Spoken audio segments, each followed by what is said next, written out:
امام بخاری رحمۃ اللہ علیہ نے اس کتاب کے اندر صحیح احادیث جمع کی ہیں، اور یہ احادیث امام بخاری رحمۃ اللہ علیہ نے جمع کی ہیں، احادیث ہی فقہ ہیں۔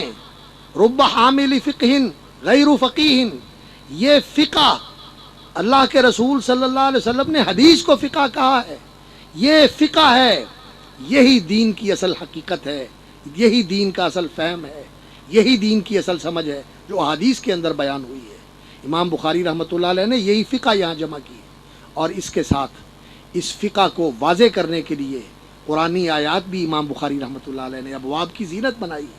اس باب کے شروع میں بھی قرآن کی آیت لے کے آئے ہیں۔ شروع والا باب جو ہے، جو بدء الوحی کا باب ہے، وہاں بھی قرآن مجید کی آیت ذکر فرمائی ہے۔ اکثر ابواب کے اندر قرآنی آیت ذکر کرتے ہیں، کوئی حدیث نبوی ذکر کرتے ہیں، اور کسی صحابی کا، کسی تابعی کا فتویٰ اور قول نقل کرتے ہیں، کسی امام کی کوئی بات نقل کرتے ہیں، اور ساتھ اس کے حدیث ذکر کرتے ہیں۔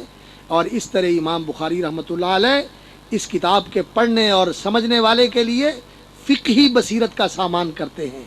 اور اسی لیے ہمارے شیخ المشائخ حضرت حافظ محمد صاحب گوندلوی رحمۃ اللہ علیہ فرمایا کرتے تھے کہ جو عالم آدمی اچھی طرح سمجھ کر اس کتاب کو پڑھتا ہے اور اس کی طرف رجوع کرتا ہے، اللہ تعالیٰ اسے اجتہادی بصیرت عطا فرما دیتے ہیں۔ یہ مجتہد گر کتاب ہے، یہ انسان کو مجتہد بنا دیتی ہے اگر انسان اس کی طرف رجوع کرے۔ اور کیا نکات اس کے اندر بیان کیے ہیں امام بخاری رحمۃ اللہ علیہ نے۔ ایک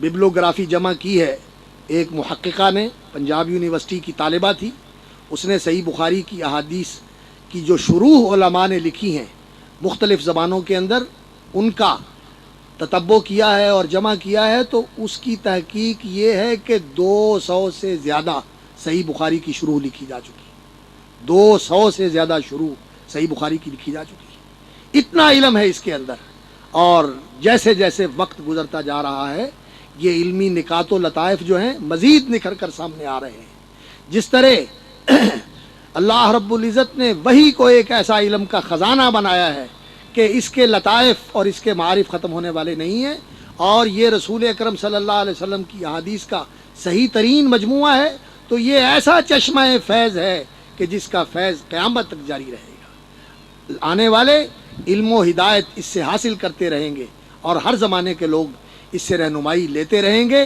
اور یہ فیض ختم ہونے والا نہیں ہے۔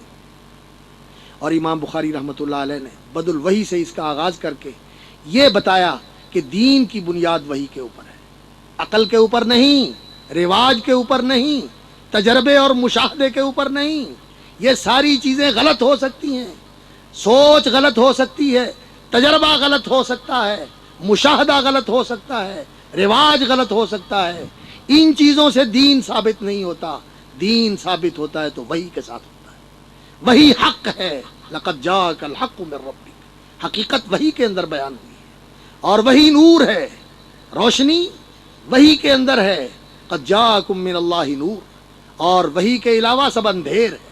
ومن لم یجعل اللہ لہ نورا فما لہ من نور۔ اس لیے دین لینے کے لیے وحی کی طرف رجوع کرنا چاہیے، نہ کسی کی فکر، نہ کسی کی عقل، اور نہ کسی کے فہم کی طرف رجوع ہونا چاہیے، بلکہ قرآن و سنت، کتاب و حکمت کی طرف رجوع ہونا چاہیے، وحی کی طرف رجوع ہونا چاہیے۔ یہ دین کی اساس اور بنیاد ہے وحی، اور اس وحی کے اوپر ایمان لانا ضروری ہے۔ کتاب الایمان، وحی کے بعد کتاب الایمان ذکر فرمائی کہ اس وحی کے اوپر ایمان لانا ضروری ہے، اور اس ایمان کے لیے یہی بات بس کافی ہے کہ یہ اللہ کا فرمان ہے اور یہ اللہ کے رسول کا فرمان ہے۔ اللہ کا فرمان برحق، اور اللہ کے رسول صلی اللہ علیہ وسلم کا فرمان برحق، اور بس یہی سب سے بڑی سند ہے کہ یہ اللہ کی بات ہے، یہ اللہ کے رسول کی بات ہے۔ اس کے بعد ہمیں کسی اور چیز کی ضرورت نہیں۔ کوئی یہ کہے کہ نظر و فکر کے ساتھ، استدلال کے ساتھ، یا سائنس کی تائید کے ساتھ، یا کسی اور تجربے اور مشاہدے کے ساتھ اس کی تصدیق ہو تو پھر مانیں گے، نہیں، ہمیں کسی کی تصدیق کی ضرورت نہیں، ہم بے نیاز ہیں ان سے۔ اگر یہ چیزیں تصدیق کرتی ہیں اس کی تو یہ ان کی خوش قسمتی ہے کہ یہ اس حق کے ساتھ ہیں، اگر نہیں تصدیق کرتی تو ہم ان کو پاؤں کی ٹھوکر سے ٹھکرا دیتے ہیں، اور ہمارا ایمان اس بات پر ہے جو اللہ نے کہی ہے اور جو اللہ کے رسول نے کہی ہے۔